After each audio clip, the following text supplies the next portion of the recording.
Olá, tudo bem com você? Vamos orar para que o Espírito Santo fale no seu coração. Pai, eu te agradeço, Senhor, por esse encontro que o Senhor marcou com essa pessoa que está me ouvindo.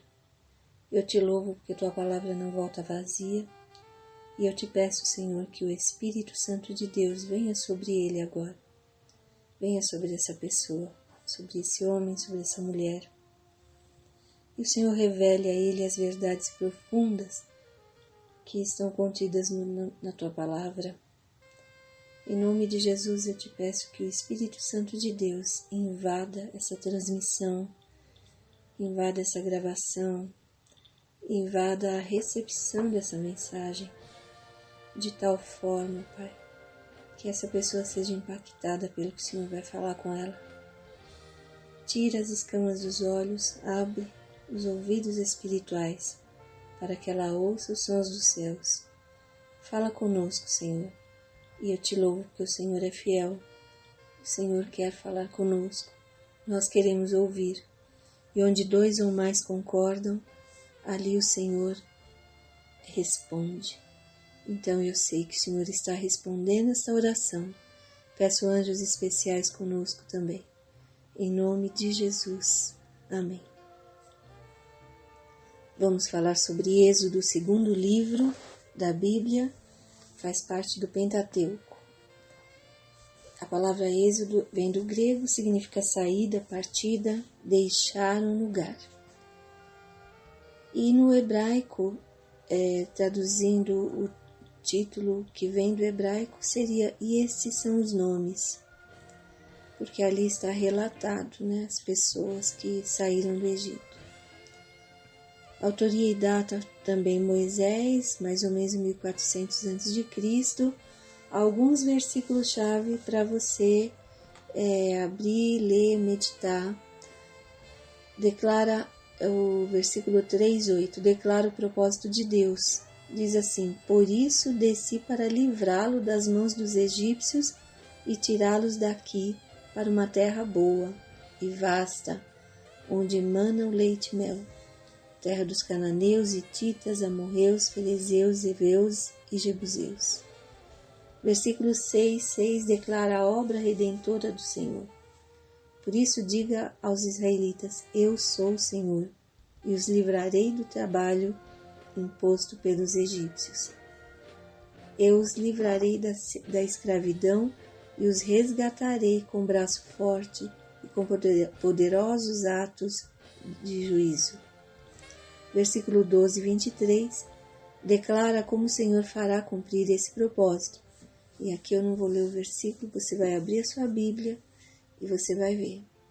O 19:21 declara o evento-chave do livro, que é a saída do Egito. O 19:5-6 declara a missão de Israel, para que Deus chamou Israel. A palavra-chave é redenção. E os capítulos-chave vêm do 12 ao 14. A salvação de Israel através de sangue, a Páscoa, e através do poder, o Mar Vermelho que se abriu. As duas coisas andam juntas, o sangue de Jesus e o poder do Espírito Santo. O Êxodo é o evento central do Antigo Testamento, assim como a cruz de Cristo é o evento central do Novo Testamento. A mensagem central é redenção pelo sangue. O livro conta a história de Israel a partir da morte de José, que era o filho de Jacó, de Israel. Jacó que se tornou Israel posteriormente, o nome, até a construção do tabernáculo. Os temas principais que você vai encontrar em Êxodo é a redenção, isso mostrada na Páscoa, na comemoração da Páscoa, e o livramento, explicitado na saída do povo do Egito. Essa redenção e esse livramento se concretizam através do derramamento de sangue e pelo poder de Deus. O propósito do livro de Êxodo, ou do evento Êxodo, combater toda idolatria e ensinar a necessidade de obedecer a Deus. Ali você vai encontrar o registro de cerimônias religiosas e costumes em Israel, a criação do tabernáculo, a formação do sacerdócio a partir de Arão, a lei e o sistema sacrificial, que até então o povo não conhecia e não praticava nada disso, eles eram apenas escravos no Egito. Descreve como os israelitas escaparam do Egito, como o pacto foi firmado entre Deus e o povo e como este veio a conhecer sua presença e seus caminhos. O livro começa com dores, sofrimentos, mas termina com libertação. O povo era escravo até o dia em que voltou-se para o Senhor, e aí então Deus ouviu o clamor deles e eles foram libertos. O Senhor cumpre sua promessa feita em Abrão, para Abraão, lá em Gênesis 15, você deve já ter lido ou vai ler ainda, se você ainda vai começar a ler a Bíblia. Temos alguns destaques em Êxodo que vale a pena meditar. Moisés, o nascimento dele era um nascimento improvável. Estava decretado que os meninos que nascessem naquela época fossem mortos. Milagrosamente ele sobrevive, ele é criado dentro dos palácios do faraó como um príncipe, mas ele sabia a origem dele e quando adulto ele toma uma decisão de fazer alguma coisa. Ele não estava conformado com a situação do povo, só que ele usou os próprios recursos, ele usou a mente humana para tentar resolver uma coisa que estava tremendamente ligada com a situação espiritual de idolatria. E o plano falhou. Com 40 anos de idade aconteceu isso, ele foge, porque senão ele seria morto no Egito, foge, vai para o deserto e vai para uma cidade lá onde ele se casa e vive 40 anos no deserto. Não relata os pensamentos dele, os sentimentos dele, mas você pode imaginar quando você começa um plano cheio de boas intenções e aquilo dá tudo errado. E ele viveu 40 anos assim, tipo, esqueceu do chamado dele, entre aspas, né?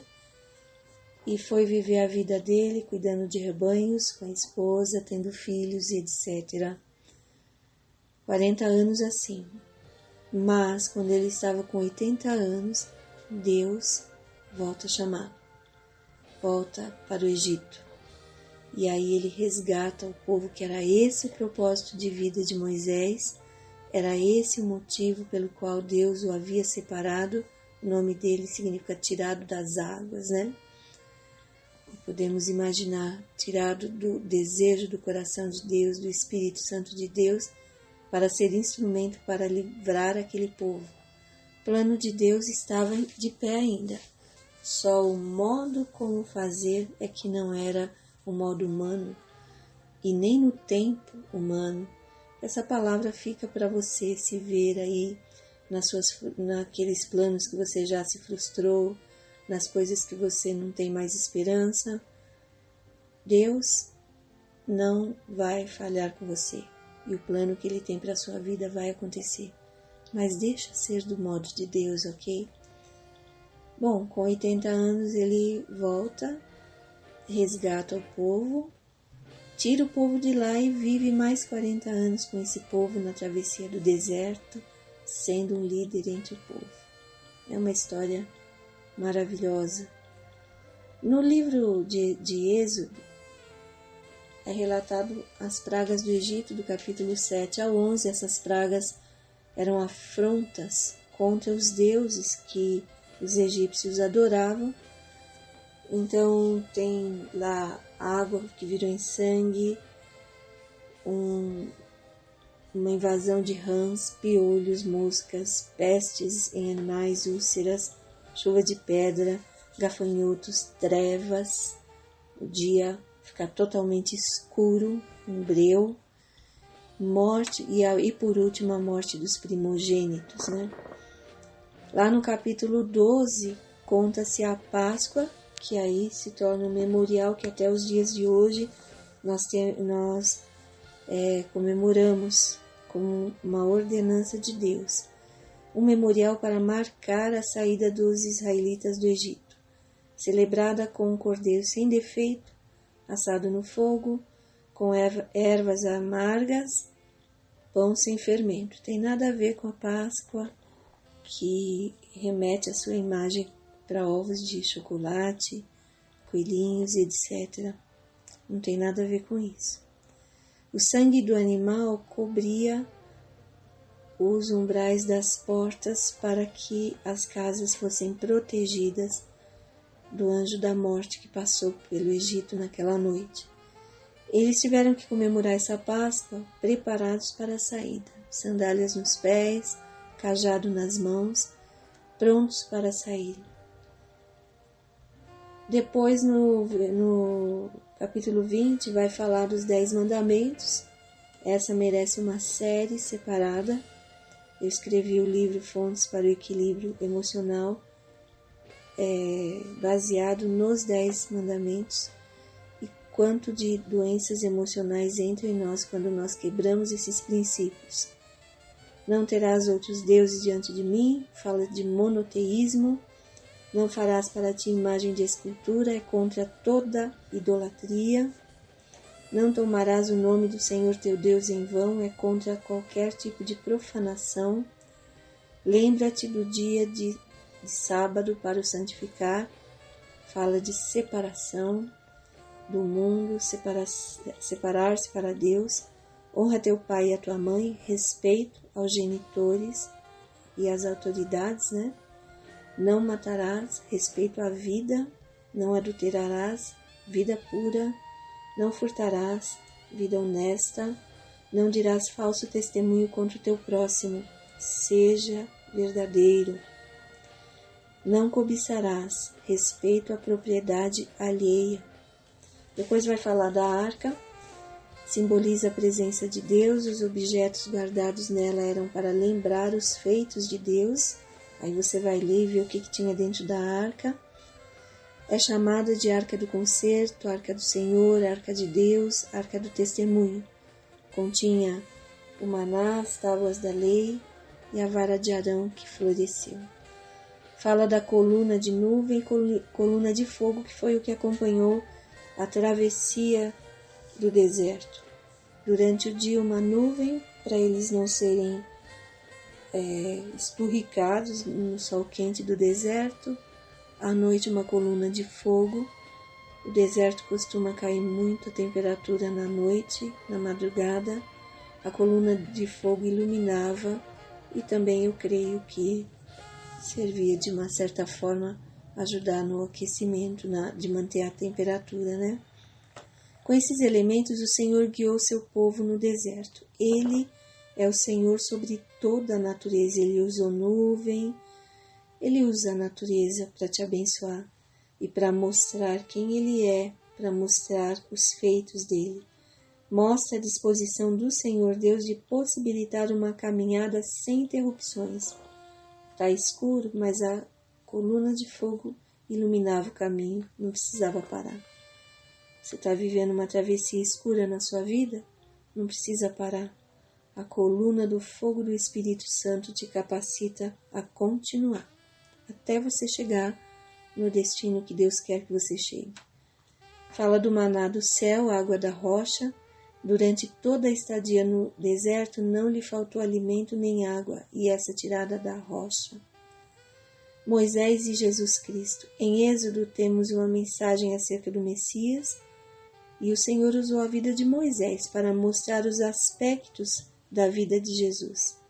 Ambos foram preservados na infância, jejuaram 40 dias, controlaram o mar, alimentaram as multidões, tiveram os rostos resplandecentes, intercederam pelo povo, foram rejeitados pelo povo, sacrificaram sua vida real.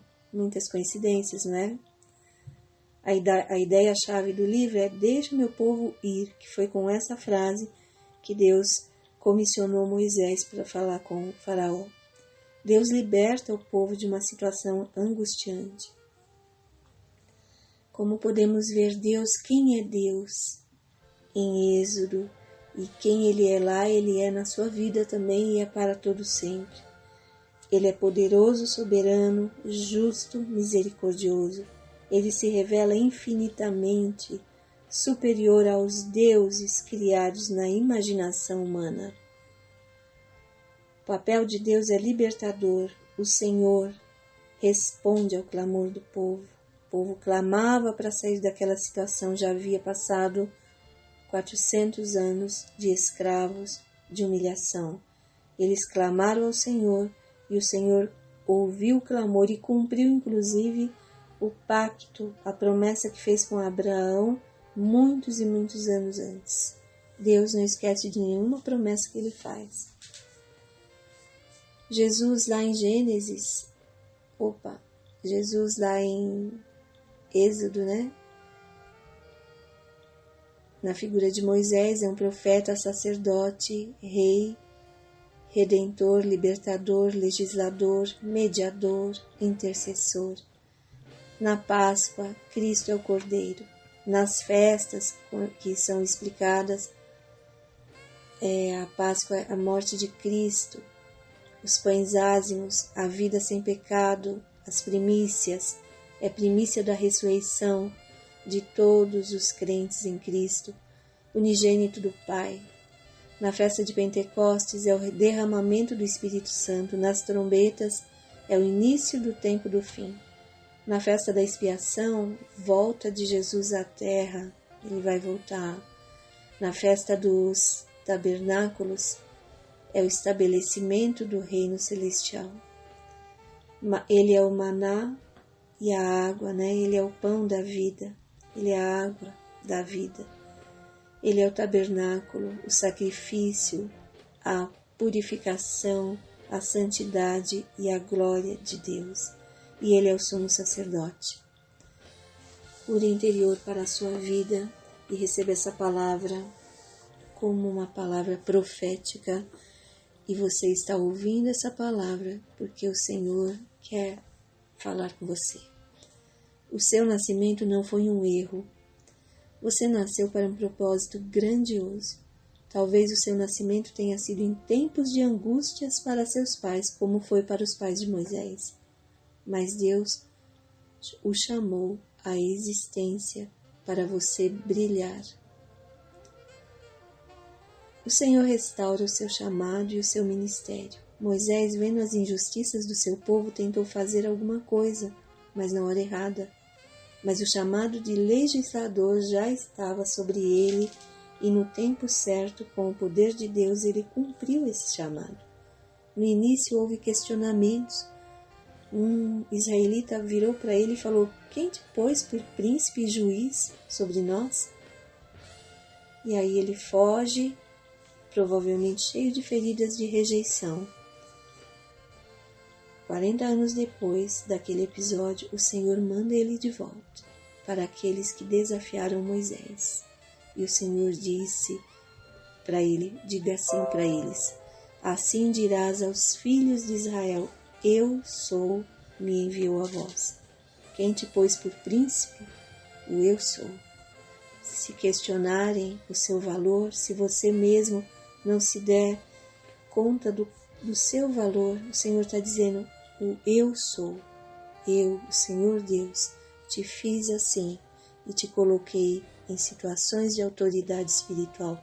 Não despreze a autoridade espiritual que Deus já pôs na sua vida. O Senhor cura a sua identidade. Ele restaurou a identidade de um povo escravo que se propôs a adorá-lo. Enquanto Israel estava no Egito, não era considerado como nação, não tinha direitos, não era contado entre os príncipes. O Senhor liberta a nação que invoca o seu nome, dando a elas leis celestiais justas, santas e sábias. O Senhor liberta seu coração de toda idolatria, em nome de Jesus. Ele o leva para o lugar de verdadeira adoração. No Egito, o povo não tinha um lugar santo que pudesse adorar ao Senhor. Na escravidão satânica, só há opressão, idolatria, tristeza e dor. Nesse vício que talvez está dobrando você, só existe isso. naquela pessoa ou situação que você colocou no lugar de Deus, só existe dor, tristeza e opressão. A idolatria acaba com a sua vida abundante. Quando os filhos de Deus se dispuseram a construir um tabernáculo, um lugar para a presença de Deus se manifestar, a glória do Senhor se manifestou e habitou no meio do povo. Você é um tabernáculo para o Espírito Santo de Deus habitar. Construa esse tabernáculo. Faça uma limpeza na sua mente, no seu coração, para o Espírito Santo de Deus habitar.